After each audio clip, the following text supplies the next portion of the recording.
va démarrer le cours. Je vais peut-être reprendre pour résumer ce qu'on a dit la semaine dernière, c'est important.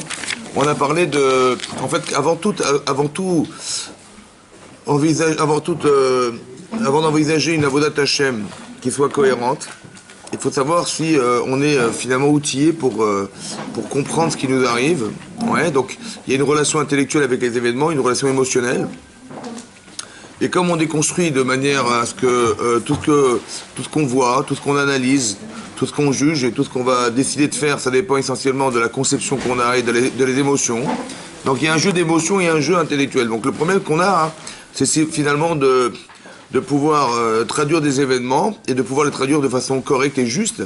Et le souci, il est là. C'est-à-dire, est-ce qu'on est outillé? Voilà, la question est posée. Est-ce qu'on est outillé pour comprendre, analyser et ne pas être d'avoir un regard subjectif sur les événements et qui vont faire qu'on va déjà traduire des choses en fonction des intérêts qu'on a.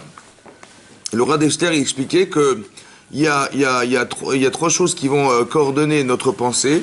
Ben, c'est d'abord la volonté. Ouais, au départ, on a une volonté d'exercer quelque chose, on a la volonté de vivre, on a la volonté d'avoir des projets. Cette volonté est première. Cette volonté, elle va engendrer un désir. Oui, elle va engendrer un désir, un intérêt. Oui, que la volonté va entraîner un intérêt. Que, ouais, quand vous regardez le journal, vous regardez pas tout, vous retenez pas tout, mais vous allez vous arrêter, votre regard s'arrêtera là où ça vous intéresse.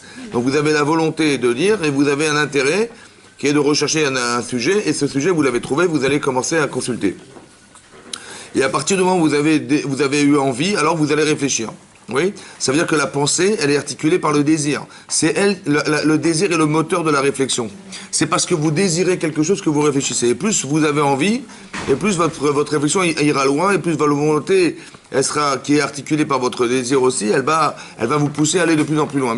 Mais tout ça, c'est articulé au départ par un désir. Vous avez envie. Alors le Rav Dexter d'expliquer, par exemple, quelqu'un qui avait envie de récolter les timbres, il va commencer à récolter. On a écrit des milliers de livres sur les timbres. Voilà, aujourd'hui, on a écrit des milliers de livres sur les timbres parce qu'on avait envie de savoir quelle était l'histoire des timbres, quelle était la culture qu'on a développée derrière, la pensée, etc., qui articule ce désir.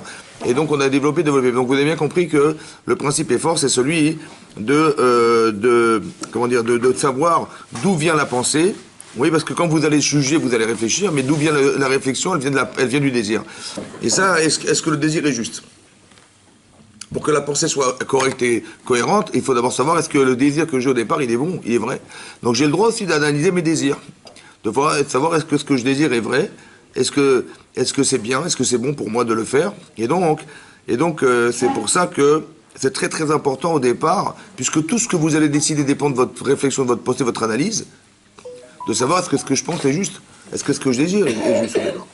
Et donc, le Rav Dexter d'expliquer que quand on a des problèmes techniques, on a des solutions qu'on doit trouver qui sont des domaines techniques. Donc là, je reprends le texte, page 53, le deuxième petit paragraphe. Donc, vous avez le texte devant vous. Voilà. Voilà. Voici que Yeshug, il y a des sortes de shelot, de questions, qui sont techniques. Techniot. Klomar, Shekvar ichlatnu ala tachlit amevukeshet. On avait déjà décidé du but qui est demandé à atteindre. Vanoudanim ata, et maintenant on va juger rak alaim saim, juste sur les moyens, shaliadam nasigota, sur les moyens qui permettront d'accéder à la chose attendue. Kan aratson doresh rak pitaron ayoter yail. Donc la volonté, le ratson, la volonté nous demande rak doreshet rak pitaron, une solution ayoter yail qui sera la plus efficace. Les maasé. À manière est à dionim la sechel. Ouais. Donc, qu'est-ce qui va se passer? Il va y avoir un dioun, donc un sujet qui est traité, qui va directement venir à votre cerveau. Et là, vous allez vous poser la question de savoir comment je vais solutionner ce problème, qui est technique. Sukze kolel grov acheshboniot amasiot ayom yomaim. Cette qualité de réflexion, c'est la chose qu'on a l'habitude de faire de façon fréquente, ouais, quotidienne, journalière. Uchala shelot asheichot le technika greda shelet echlasot davarze. Donc la question qui va être posée, c'est comment faire cette chose que j'ai envie de faire, ou ou comment obtenir autre chose. Donc c'est technique. Vous avez envie, je sais pas moi, de partir au travail. Comment je vais pouvoir me déplacer? Je vais prendre ma voiture, je vais prendre l'autobus, je vais acheter mon ticket, etc. Donc ce sont des questions. Comment atteindre l'objectif qui est d'arriver à tel endroit dans Paris? je sais comment est-ce que je vais y aller en voiture, je vais aller en taxi, je vais aller en bus. Ce sont des questions techniques. L'iftor shalot kaele yuchal adam le'argel benakel et tragel benakel. Donc il est très facile de solutionner ce genre de questions facilement. Alav rak lefater et tzirlo dai tzorko. Il a besoin d'ouvrir son cerveau suffisamment, pour pouvoir solutionner ce genre de choses. Aval hashelot akashot behemet. Par contre, il y a des questions plus compliquées, plus difficiles à solutionner. En beinyanim shebaem adaim adam mesupak aitsem hainyan. En beinyanim sont des sujets shebaem qui parmi elles adain encore adam mesupak. L'homme hésite, doute, aitsem hainyan sur le sujet en soi. Im tov avuro olo. Si ça lui est favorable ou pas. Im davarze yesh lo levakesh. Est-ce que cette chose je dois la demander? Au davarze yeshlo lehamin, ou bien cette chose-là, je dois y croire. Vous avez compris que là, on va faire appel à autre chose, qui est l'émotion. Oui. Velama en kashot, et pourquoi elles sont difficiles? Mibne she'aitaninut, parce que l'intérêt, she'i amegisha et hashela, qui propose la question. C'est l'intérêt qui propose la question. Gvar noté, il et tzadechad, elle a déjà un épanchement déjà décidé.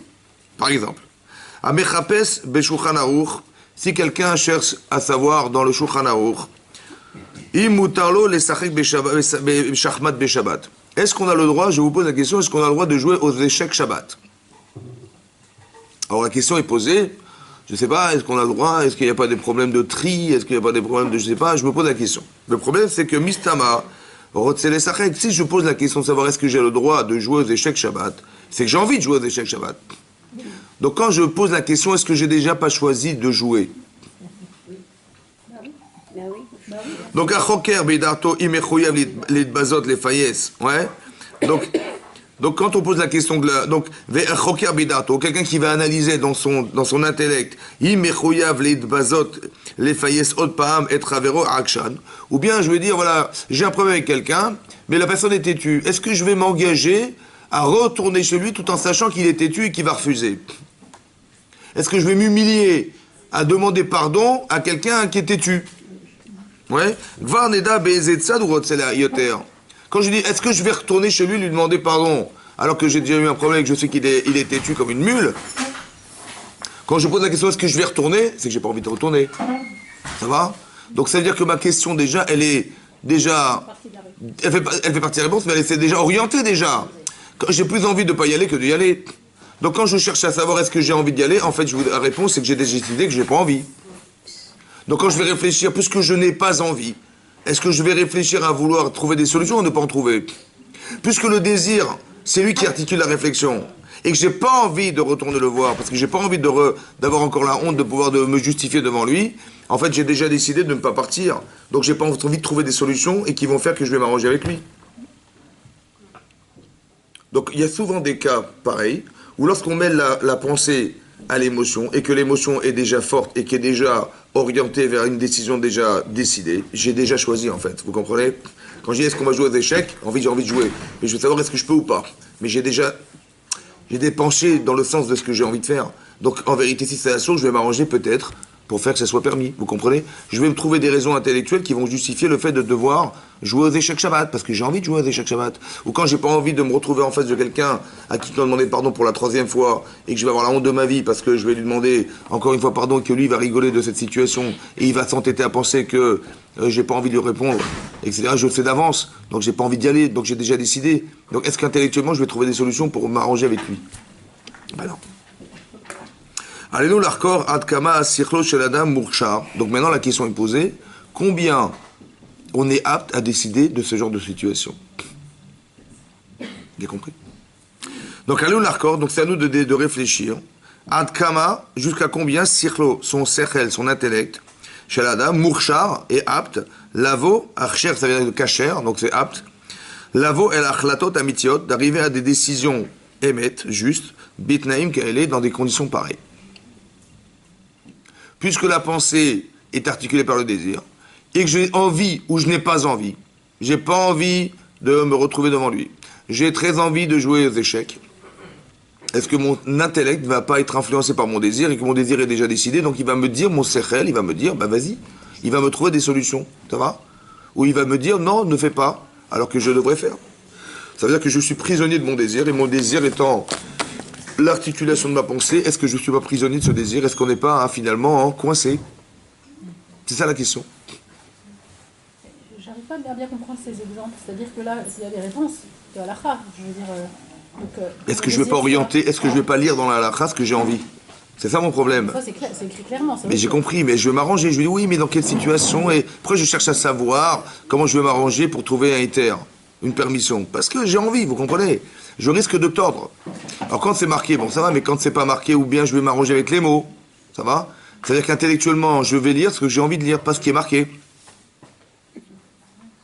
Quand par exemple, vous lisez un Rashi, ça va? Qu'est-ce que vous avez compris? Ben, vous avez compris ce que vous savez de... Vous savez?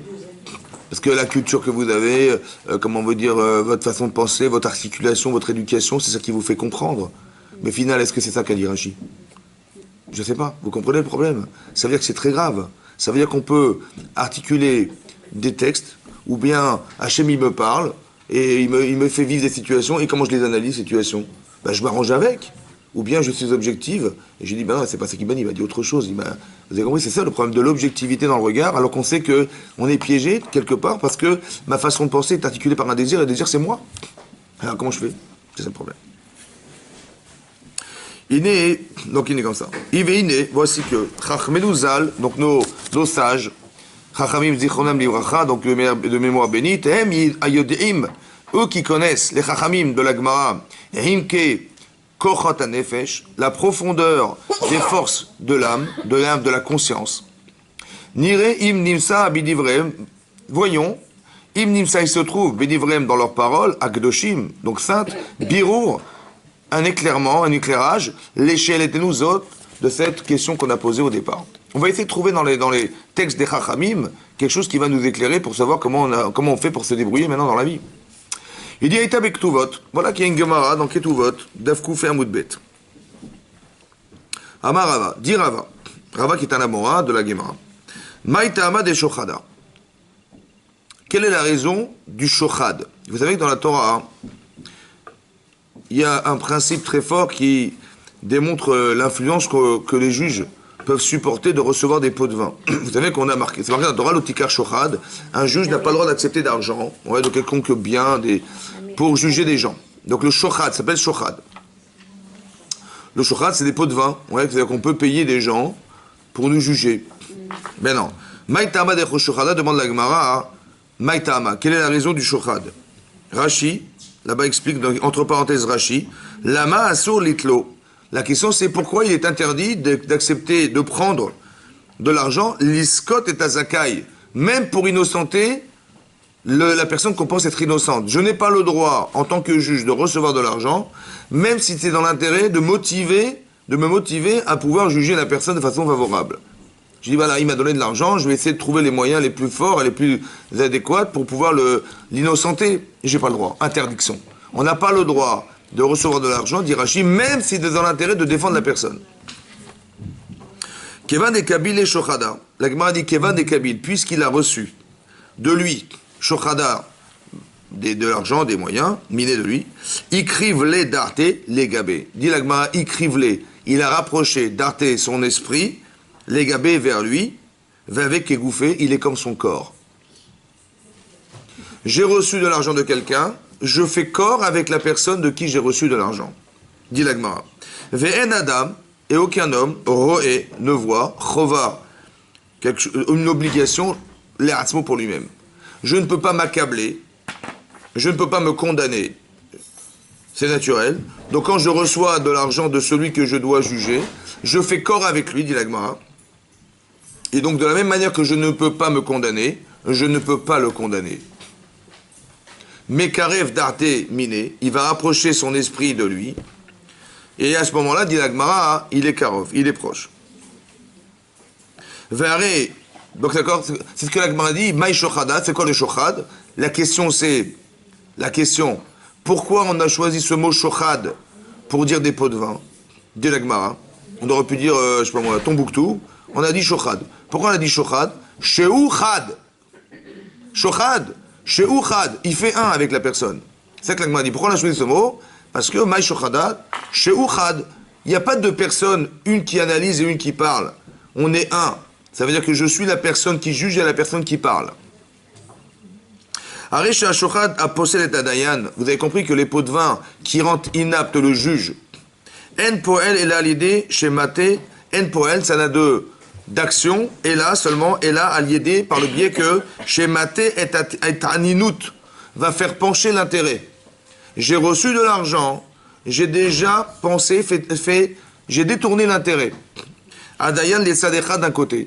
Je ne peux pas le condamner puisque je suis honnête. Je ne peux pas le condamner parce que je suis reconnaissant.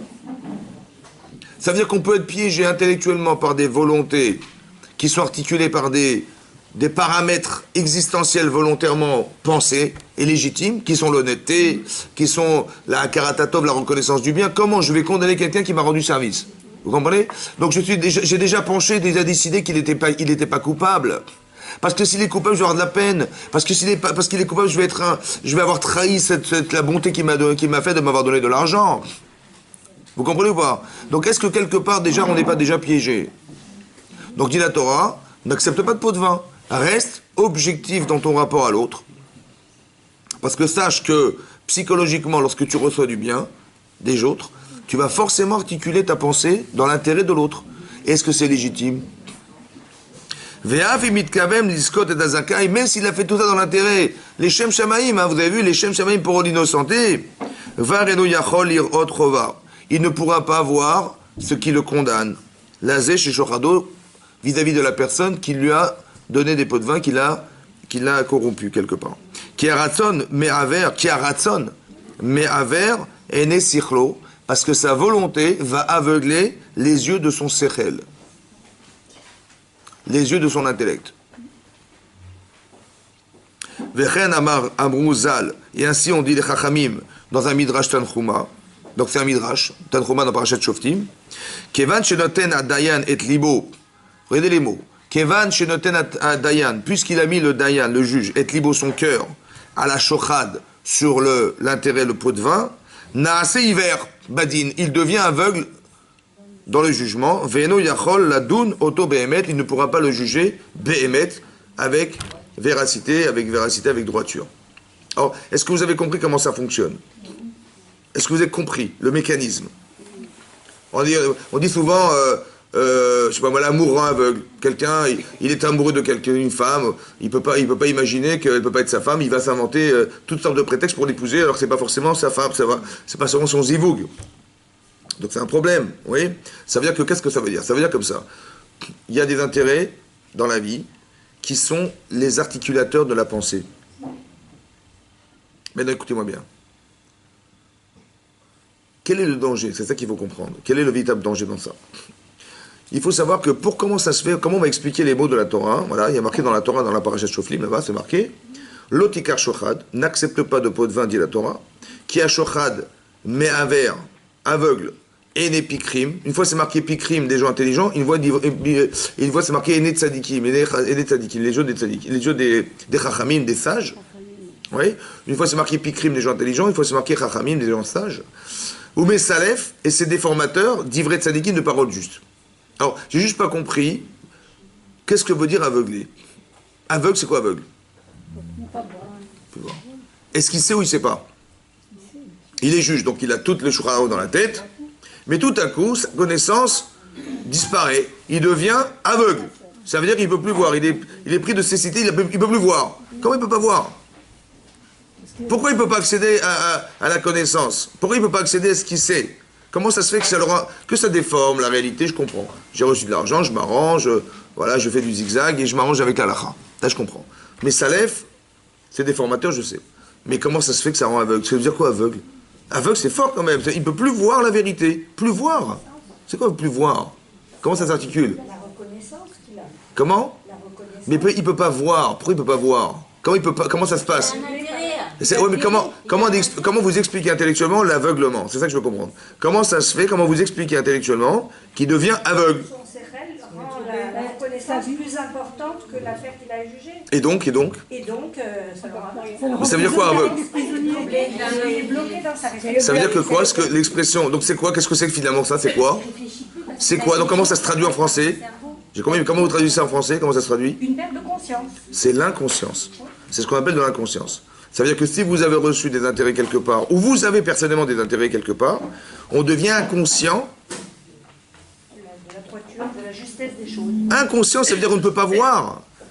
Donc on ne peut pas juger, donc on ne peut pas être juste, vous comprenez ou pas?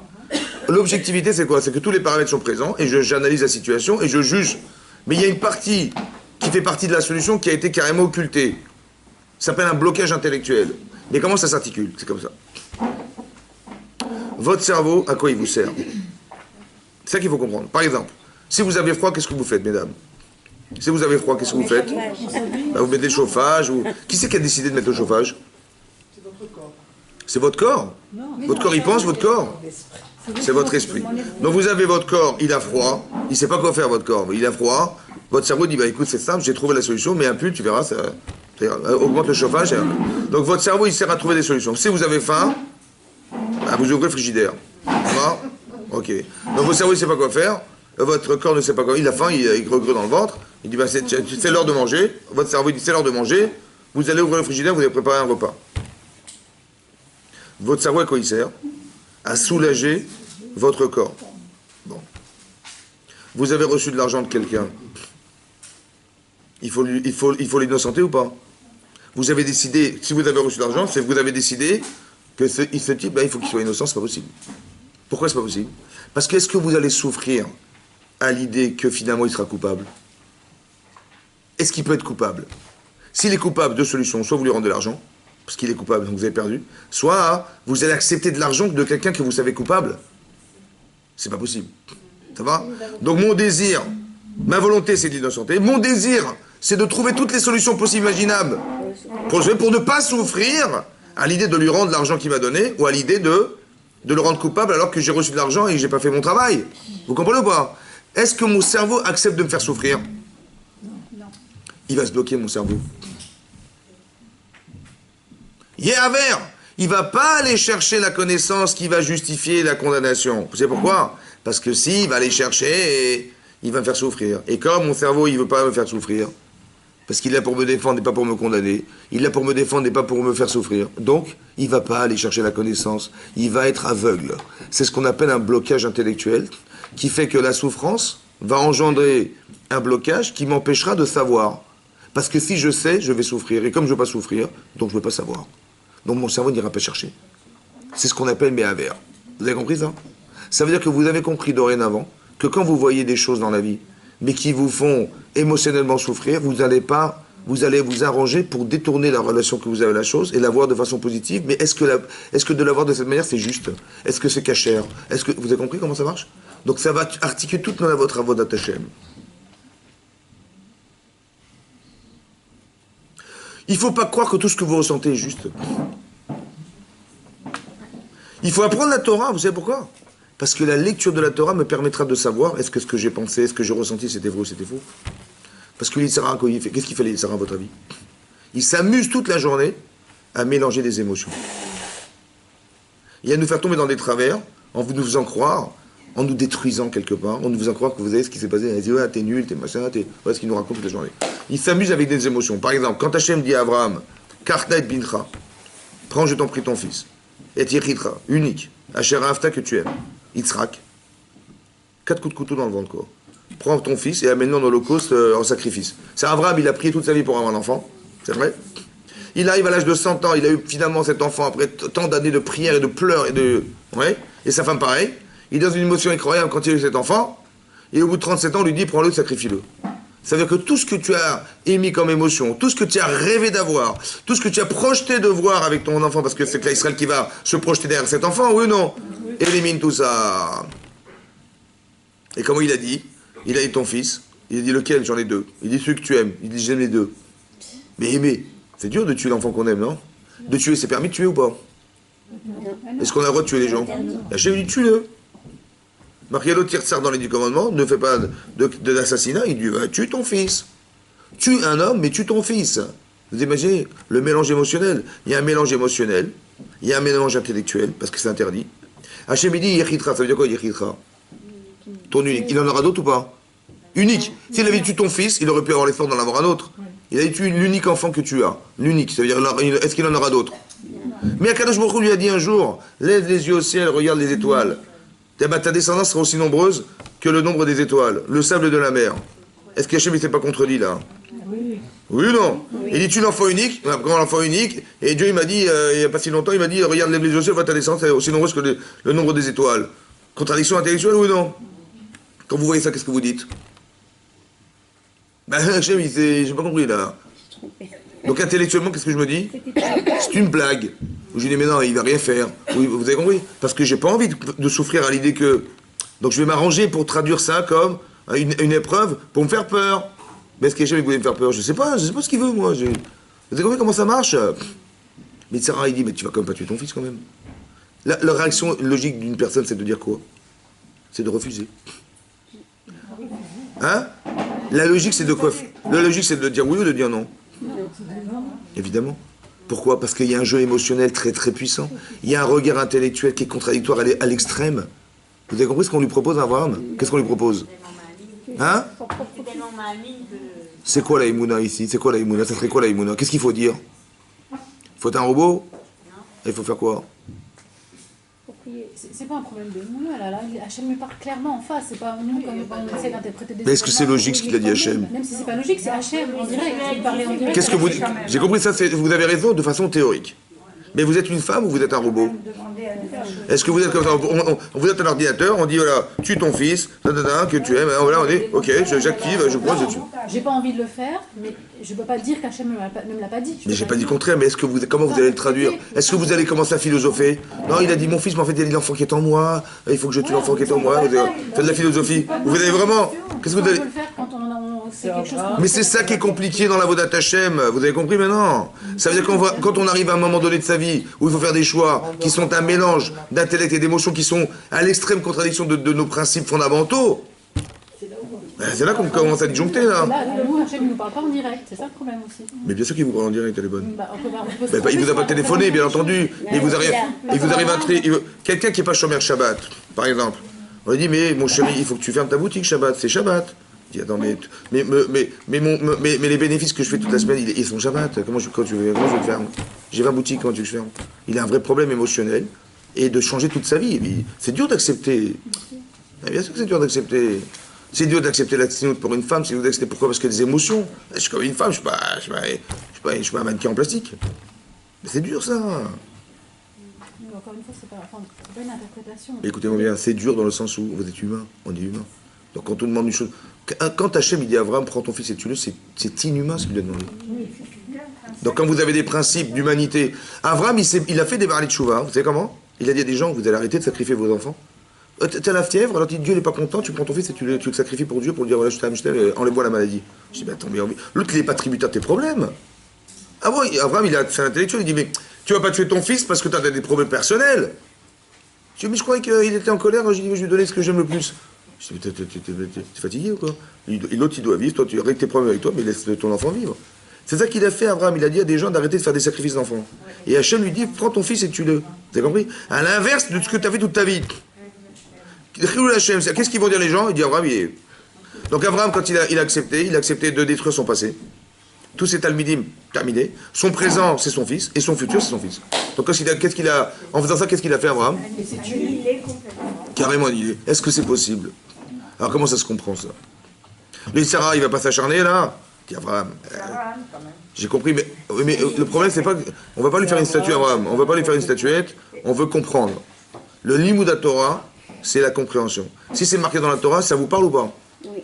Ou vous dites Abraham, c'est un martien, ouais, un extraterrestre, il a Baruch Hashem pour lui, que la kavod. Et en quoi ça vous parle? Il faut comprendre. Qu'est-ce que ça nous parle? Qu'est-ce que ça nous dit? Ah oui, comme ça, écoutez bien. Quand il arrive des situations pareilles, qui sont extrêmes, je dis comme ça. Je me suis mis à la place d'Abraham. Je dis voilà, Hachem il dit à Abraham, prends ton fils, tue-le. Intellectuellement, ça se... On est dans ces problèmes-là, vous avez compris, de faire des choix qui là, on a déjà choisi. On a bien sûr qu'on ne va pas sacrifier son enfant, c'est évidemment comme ça. Comment on va faire? Est-ce que ce que je ressens est juste? A priori, oui. Donc je dis à Hachem, mais est-ce que si je le sens comme inhumain, est-ce que Dieu est inhumain? C'est ça la vraie question que je me pose. Alors il n'est pas. Alors est-ce que je ressens est vrai ou c'est faux? Je ne comprends plus rien là. Soit ce que je ressens, je me suis construit toute ma vie, j'étais logique, et je me suis construit toute ma vie, j'ai des sensations émettes, et j'ai éduqué mon enfant, que j'ai espéré être un tzaddik, et voilà, etc. Et voilà, du jour au lendemain, on m'a dit, prends-le, sacrifie-le. Mais on veut que quoi? On veut que je détruise toute ma vie. Quelqu'un, il peut arriver au suicide dans ces cas-là, vous comprenez? Parce que c'est effroyable ce qu'on lui demande.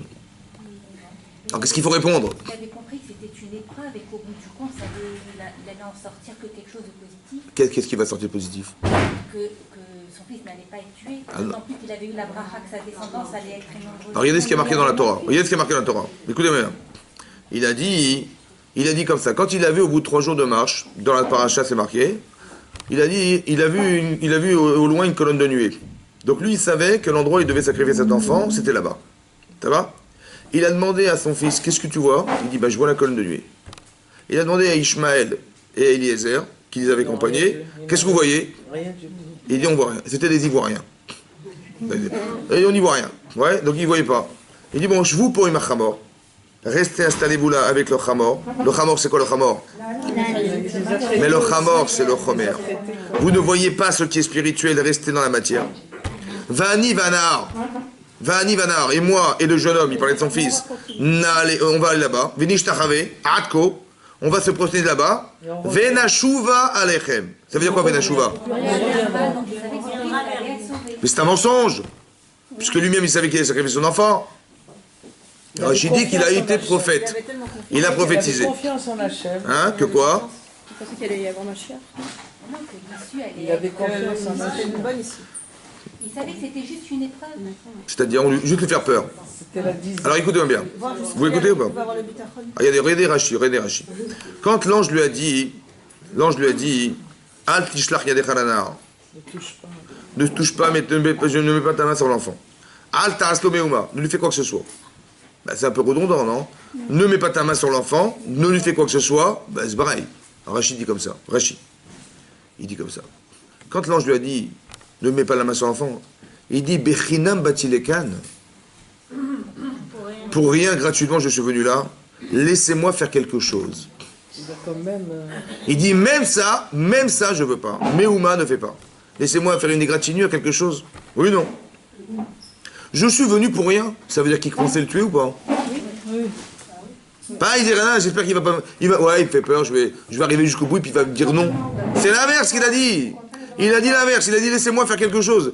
J'aurais voulu le sacrifier, je peux pas, laissez-moi faire quelque chose, une égratignure que je dis, même ça ne fait pas. Ça veut dire qu'il voulait faire ou pas? Oui, qu'est-ce qu'il a compris alors?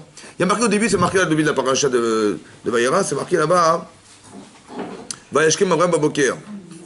Il s'est levé tôt le matin. Après qu'on lui ait dit prends ton fils, sacrifie-le, il a dit il s'est levé tôt le matin. Pourquoi faire? Les Isdarez. On lui dit prends ton fils et tu vas le tuer. Il dit oui, quand, à quelle heure? Oui, à quelle heure? Il s'est levé tôt le matin, c'est-à-dire qu'il a dormi la veille ou pas? Hein? Comment il a pu dormir? Non, il ne peut pas dormir. Il s'est levé tôt le matin. Vayashkem Avraham Baboker. Il s'est réveillé tôt le matin. Un, il s'est réveillé. Deux, il a dit il s'est levé tôt. Ça veut dire qu'il aurait pu dire bon, je vais le sacrifier, mais bon, je vais en fin d'après-midi, parce que laissez-moi réfléchir, laissez-moi accepter. Non, il y va tout de suite. Isdarez, Bessimcha, Kissimcha. Comment il a été Bessimcha? C'est incohérent, ça. C'est Abraham. Chazak ou Balo, Chazak. Vous avez compris que c'est incohérent ou pas? Est-ce qu'il est fou, Abraham? Vous l'auriez fait? Personne ne fait ça. Donc celui qui le fait, il est fou. C'est un fou de Dieu. Mais c'est marqué dans la Torah, il faut comprendre ce que ça veut dire. Comment il est saméar de faire une chose incohérente, inhumaine, autant inhumaine. Hein? Il n'avait plus de pensée. Confiance en quoi? C'est quoi? D'où? Attendez, je vous explique. On a confiance en Dieu. Mais est-ce qu'on le fait besimcha? On dit, bon, mais j'ai pas le choix. Dieu m'a demandé, qu'est-ce que je fasse? Je pars avec les... Hein? Besimcha. Attendez, écoutez-moi bien. Il faut arrêter de répondre, et lui, il était comme ça. Nous, on veut comprendre. Vous voulez parler d'Abraham? Finalement, il est spécial. Chazak pour lui, mais on n'a rien compris. Finalement, on n'a rien compris. Ça va? Il faut arrêter de dire, Abraham, il était super, il est... C'est pas ça le livre de la Torah. Le livre de la Torah, c'est de... Qu'est-ce qu'il fait Rav Dessler? Vous n'avez pas compris ce qu'il fait Rav Dessler? Rav Dessler, il nous explique psychologiquement comment on fonctionne. Donc ça veut dire qu'il faut comprendre psychologiquement qu'est-ce qu'il a pu comprendre. Il a placé la volonté d'Hachem au-dessus de tout. Mais est-ce que c'est cohérent ce qu'il a dit? Non. Est-ce qu'on est saméar de mettre Hachem au-dessus de tout? La simcha. Il m'a mis une claque en pleine figure, mais je lui dis merci. Mais quand je dis merci, j'ai du mal à dire merci. Je suis pas saméar. Mais je suis pas saméar. Car on n'est pas saméar de tuer ses enfants. Alors comment il a été saméar? Isdarez, il était content. Bah, il est sa mère d'avoir fait ce qu'il a fait devant sa mère. On ne peut pas être sa mère de tuer son enfant. Parce que la chose qu'on a, à partir du moment où on sait que ce qu'on a fait, c'est ce qu'on doit faire. C'est quoi la simcha? C'est être sûr qu'on est sur le bon chemin, qu'on a fait le bon chemin. Comment on obtient la simcha, madame? Sa mère de traverser les croix. Mais c'est pas de simcha. Quand, je sais pas moi, quand vous êtes en plein examen et que vous savez que vous pouvez avoir votre examen, vous n'êtes pas sa mère. Vous êtes en plein examen de permis de conduire. Vous êtes en train de vous trembler, vous êtes sa mère. Je dis, oh, mais je sais que je peux avoir mon permis et grâce à ça. Mais vous tremblez, vous êtes pas on est quand même des humains, on n'est pas des. Il y a l'inspecteur il est à côté de moi, qu'est-ce qu'il va me demander? Et je suis en panique.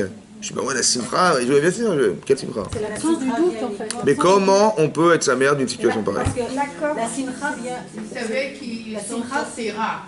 Comment? Parce qu'il il a eu la dévoire quand même. Rachid Navé, mais est-ce qu'on peut être mitnavé dans un shaker? C'est ça le problème, il demande à Ravdessa cette question. C'est un shaker. Il a dit, je vais revenir. Mais tu sais bien qu'Hachem était de le tuer, il ne va pas revenir. Il va dire, tu vas revenir seul. Nous allons revenir à deux. C'est pas possible. Vous avez compris? Alors le Ravdessa il répond comme ça. Écoutez-moi bien. Si Hachem lui dit, tue cet enfant, et d'un autre côté, il lui a dit, regarde ta descendance. Est-ce que c'est logique? Ben non, parce que si tu tues son fils, il n'aura pas de descendance. Donc comment il va avoir une descendance? Hein? Ishmaël. Soit il va pas tuer, mais il dit, il va tuer son enfant. Il a voulu le tuer finalement. Il a dit, mais laissez-moi faire quelque chose. Donc il voulait le tuer ou quoi? Comment il pouvait tuer son enfant et qu'il ait une descendance? C'est logique? Comment c'est possible? Son deuxième, c'est un autre enfant. Non. Parce qu'il dit que c'est ton unique enfant.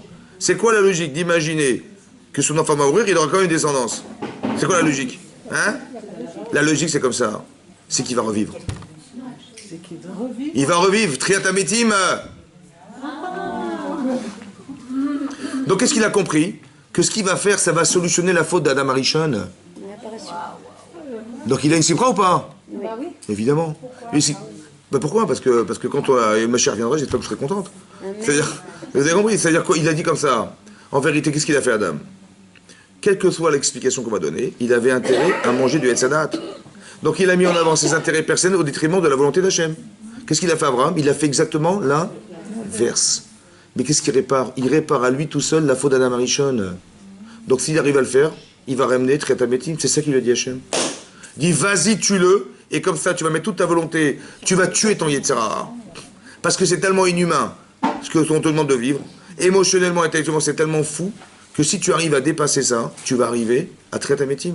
Il va mourir, mais il va revenir. Venashuva alechem. Il va mourir, mon fils, il va renaître, et hop, le Mashiach arrivera. C'est ce qu'il leur a dit à Excusez-moi, vous expliquez quelque chose d'inhumain, vous expliquez quelque chose d'humain, une difficulté humaine avec quelque chose d'inhumain. Et à Tabetim, pour moi, c'est pas une consolation. C'est pas une consolation. Vous essayez de nous faire raison. Attendez, tous les gens qui ont disparu, vos grands-parents, arrière-grands-parents, etc., qui ont disparu, vous voulez pas les revoir? Mais je vous parle, écoutez-moi bien, la Triatametim, c'est la solution à tout ce qui nous tue. Qu'est-ce qui nous tue? Je sais pas, moi, j'arrive pas à comprendre. Mais c'est la faute, madame. C'est la faute qui nous tue, la faute originale. L'intérêt de soi qui nous tue. Quand vous faites les chouvas, qu'est-ce que vous faites? Mais vous éliminez ce qui nous élimine. Vous faites vivre ce qui est mort. Vous avez compris? Quand on fait des avérotes, on est indifférente. Oui ou non? C'est quoi la faute? La faute, c'est pas ce qu'on a fait, c'est ce qu'on est. Si quelqu'un est indifférent, ben il va faire des avérotes. Il va négliger son mari, ses enfants, son travail, les gens, les autres et machin. Il va voler les gens par négligence. Oui, parce que l'intérêt des autres est... Mon compte en banque, il est plus intéressant rempli que vide. Donc je vais voler les gens. Donc je me fiche de ce que les gens perdent. Donc le problème de la faute, il est référencé chez moi comme le manque d'intérêt des autres. Oui.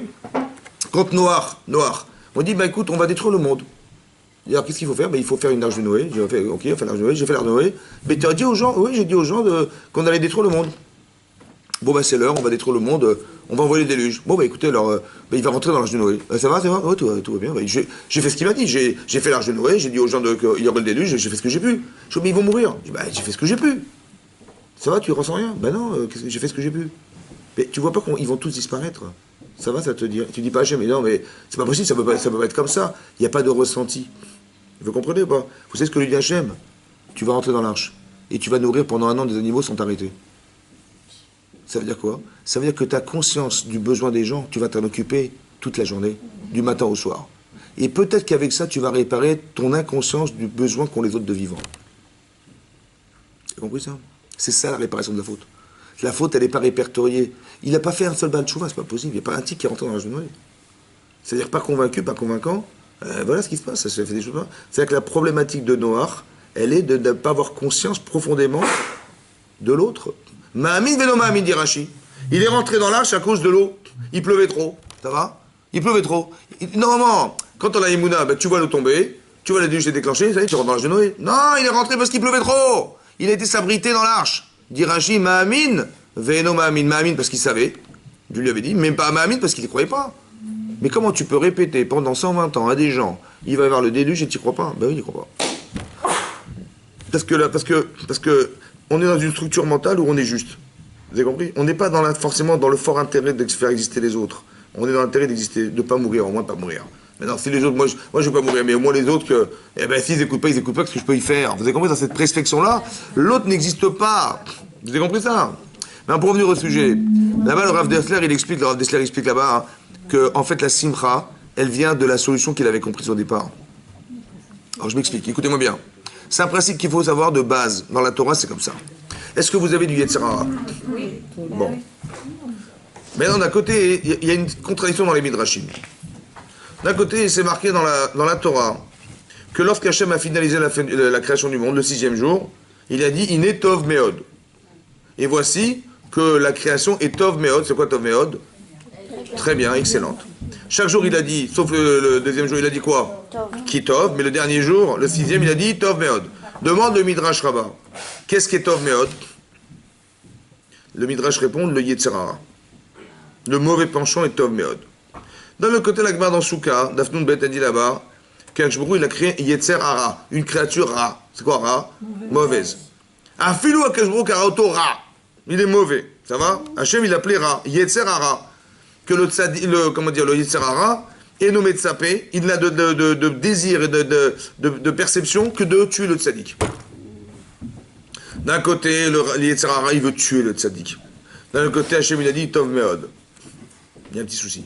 Ça va? Comment je peux imaginer que le Yetzer Hara, il peut être Ra, d'un côté, vous voulez tuer le tzaddik. Ah, le Yetzer Hara, vous avez compris, quand Abraham, il se pose la question, mais je vais quand même pas tuer mon fils, c'est qui parle en fait? Hein? Mais c'est son Yetzer qui lui fait dire tu vas quand même pas faire ça. Vous avez compris? Donc son Yetzer Hara, c'est quoi son Yetzer Hara? C'est son manque. Il y a quelque chose on me met dans une difficulté dans ma vie où il manque quelque chose, il manque une solution. Mon Yetzer Hara, il me dit attends, tu vas pas y aller quand même. Ton fils lui dit mais Dieu s'est contredit, mais c'est pas ça qu'il t'a dit. Quand je réfléchis en vérité, je réfléchis avec tous les manques, mais qu'est-ce que je fais? J'analyse et je me dis mais qu'est-ce qu'il a voulu me dire Hachem? Je sais pas ce qu'il m'a dit moi, j'ai pas compris ce qu'il a dit. Ok. D'un côté, il est Tov Meod. Comment il peut être Tov Meod et à la fois mal? Mauvais à l'extrême et Tov Meod et excellent à la fois. Alors je vais comme ça. Moi je dis souvent aux gens, quand vous arrivez à Kippour, vous faites échouer ou pas? Très bien.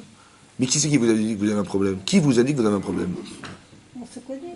Qui vous l'a dit? Nous-mêmes. C'est votre Yetzer Hara. Ça vient comme ça. Votre Yetzer Hara, on a chacun des tendances. Ben, chacune, on a un peu des tendances différentes. Mais chacun, on a une tendance qui est différenciée en fonction de notre personnalité, nos émotions, notre passé, notre culture, nos parents, et tout ce que vous avez derrière. Ça va? Mais on a chacun un Yetzer Hara. Des fois qu'il est commun, des fois qu'il n'est pas commun. Mais des fois, l'Yetzer Hara, il s'acharne. Il s'acharne à m'empêcher de faire une mitzvah. Ou il s'acharne, quand je l'ai fait, à me faire regretter la mitzvah que j'ai faite. Et il s'acharne, à me détruire. Ça va? Vous comprenez ou pas? Mais pourquoi il s'acharne là et pas ailleurs? Par exemple, vous allez passer devant une boulangerie qui n'est pas cachère. Est-ce que vous avez Yetzer Hara d'aller manger un croissant pas cachère? Non. Mais il y a certaines situations de vie où vous dites, tiens, pourquoi pas? Et plus ça s'acharne, plus quoi? Plus le Yetzer Hara, il est fort en moi, plus, dans le mauvais sens, c'est-à-dire de me faire faire une avéra, ou bien de m'empêcher de faire une mitzvah. Il y a deux sortes de Yetzer Hara. Un, de vous empêcher de faire des mitzvot, et un, de vous pousser à faire des avérotes. Mais pourquoi il s'acharne là, il ne s'acharne pas ailleurs? Ben? Pourquoi il s'acharne plus là? Il dit allez vas-y, mais vas-y, fais mange, fais la verre, hein? Et là-bas non, et là oui, mais pourquoi? Hein? Donc qui c'est qui vous a dit votre point faible? Toi, il est Ra ou pas? Mais il est révélateur du mal, mais à la fois c'est Tov Meod parce que je sais maintenant quel est votre attachement, qu'est-ce que j'ai mis l'attente de vous? Il dit moi je sais pas, mais si tu sais, écoute ton Yetzer Hara. Vous avez compris? Tu dis, mais qu'est-ce que je suis venu faire dans la vie? Mais je vais vous dire, moi, ce que vous avez dit. Regarde ce que ton Yetzer Hara, il t'a dit. Il t'a dit, vas-y, va faire cette avéra. Celle-là, un peu plus que l'autre, mais celle-là, beaucoup. Hein. Vous savez exactement quelle est votre date Hachem. Et tu sais, cette mitzvah-là, j'ai envie de la faire, mais j'arrive pas. À chaque fois, on m'empêche, et j'ai très envie, à chaque fois, des bâtons dans les roues. Tes deux orientations, elles sont là. Il est rare, hein, mais il est tov meod. Il est rare, parce qu'il est révélateur de défaillance, mais il est tov meod.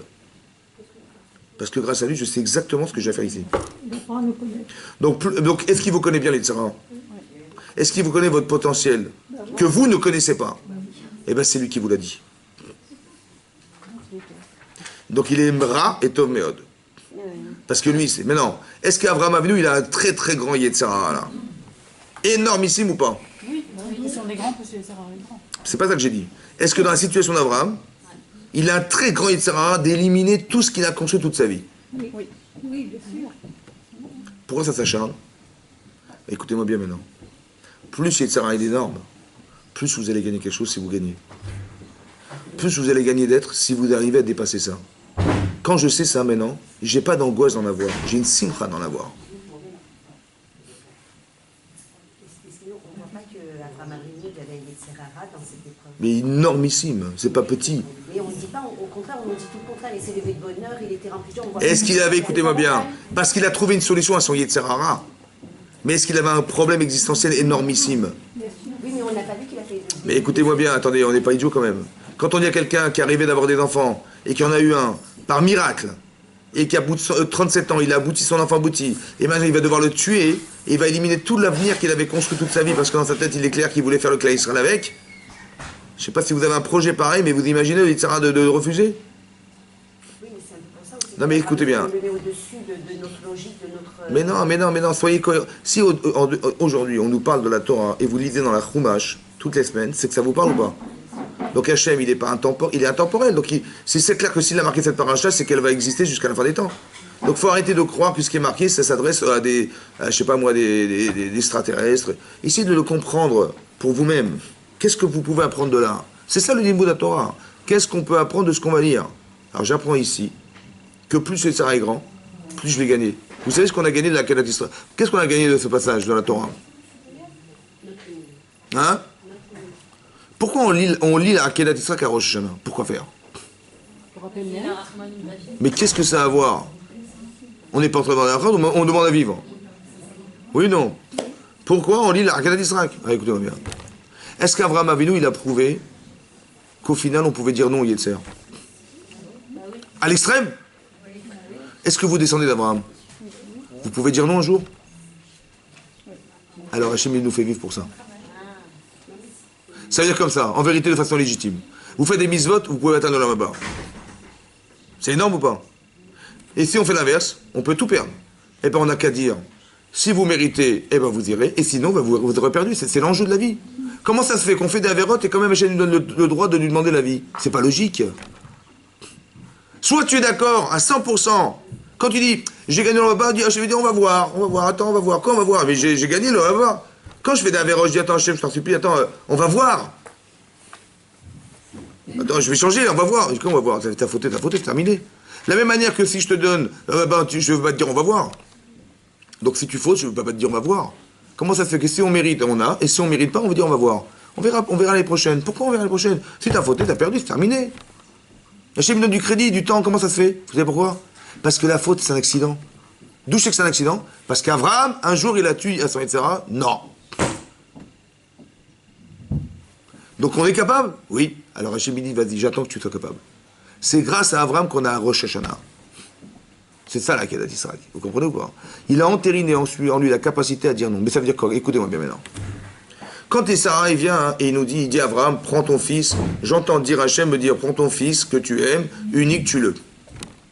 Sarah il s'anime tout de suite. Il me dit, tu vas pas y aller quand même, c'est pas possible. J'ai très envie de dire non, évidemment. Qu'est-ce que je vais faire? Alors je lui dis comme ça, écoutez-moi. Si ce que me demande Hachem est incohérent, c'est que Hachem est incohérent. Est-ce que Hachem est incohérent? Je dis, mais j'ai pas compris. Ça sort des critères humains que j'ai toujours développés dans ma vie. Alors comment je vais faire? Alors je dis comme ça. Je vais dire à mon Yetzirah, je vais me dire à moi-même en fait. Humainement, mais tu as raison à 100%. Mais si tu as raison, c'est que Dieu a tort. Alors je vais rentrer, je vais adhérer à ce que lui il m'a demandé d'être. Je vais être ma'amine au-delà de ma conscience. Vous avez compris ça? C'est ça qu'il a gagné Abraham. Et c'est ça qu'il a dit, je suis pas venu pour rien. Ça veut dire que moi, il fait peur. J'ai eu peur et c'est tout, j'ai rien gagné. Je veux devenir cet homme qui est ma mine au-delà de ma conscience. Laissez-moi faire un acte qui va entériner en moi cette conscience. Laissez-moi faire. Vous avez compris ce que ça veut dire, ça? Ça veut dire que la simcha de savoir qu'il a trouvé une solution à son Yetzer. Vous avez compris ça? Chazak ou? Bon, on se retrouve la semaine prochaine? Ouais, parce que l'heure est arrivé. Chazak, à la semaine prochaine.